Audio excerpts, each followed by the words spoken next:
안녕하세요. 만나서 반갑습니다. 여러분들과 동영 모의고사를 진행해 나갈 김지연입니다. 자, 우리가 이제 모의고사에 이어서 동영 모의고사를 또 이렇게 들어가는데, 그럼 동영은 우리가 여태까지 했던 모의고사하고 좀 뭐가 다르냐? 그러니까 동영 같은 경우에는 우리가 시간 내에 문제를 풀고 답안 작성까지 연습하는 게 바로 이 동영 모의고사의 특징이라 보시면 되겠어요. 자, 그래서 그 강의를 현장에서 수강하시는 분들은 그대로 이제 우리가 수업 전에 먼저 문제를 풀고 답안 작성해보고 이제 수업 들어가듯이 동영상 강의를 수강하시는 분들도 똑같이 수업 전에 항상 먼저 시간 체크하면서 문제 풀고 그리고 답안을 작성한 다음에 그 다음에 이제 수강을 해주시면 좋을 것 같습니다. 그리고 우리 이 문제 그럼 이 식품위생은 20문제잖아요. 그럼 그 문제 풀고 답안 작성까지 어느 정도가 좋으냐?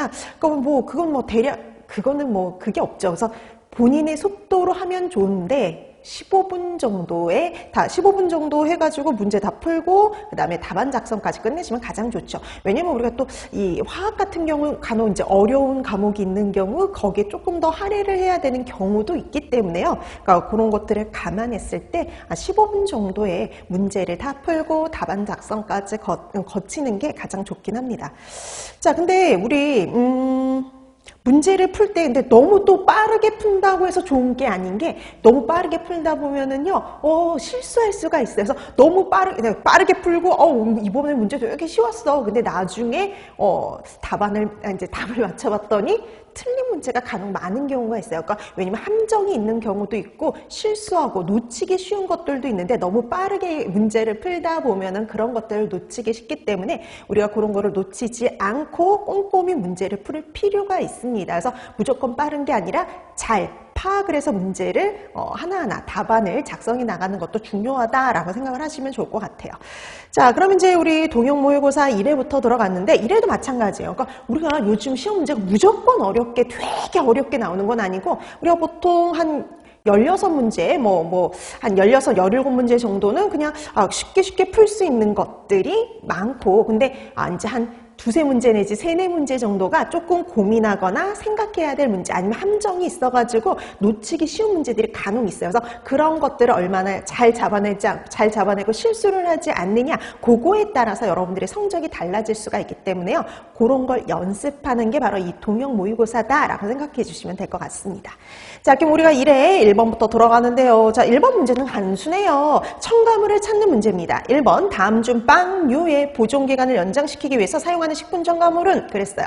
자, 우리가 보존기간을 연장시키기 위해서 사용하는 첨가물을 보존료라고 얘기를 했고요. 그 다음에 여기서 그럼 무조건 보존료를 찾아라, 그건 아니죠. 보기가 다 보존료들이에요. 안식향산, 프로피온산, 소브산, 데이드로초산 다 뭐냐면은 보존료인데 그 중에 빵류라고 했죠. 그러니까 빵류에 사용할 수 있는 거, 이 보기 중에 빵류에 사용할 수 있는 건 하나밖에 없습니다. 답은 2번이죠. 프로피온산 나트륨이에요. 자, 그래서 우리 얼마 전에 최근에 중국에서 수입한 카스테라가 전량 폐기가 된 적이 있었어요.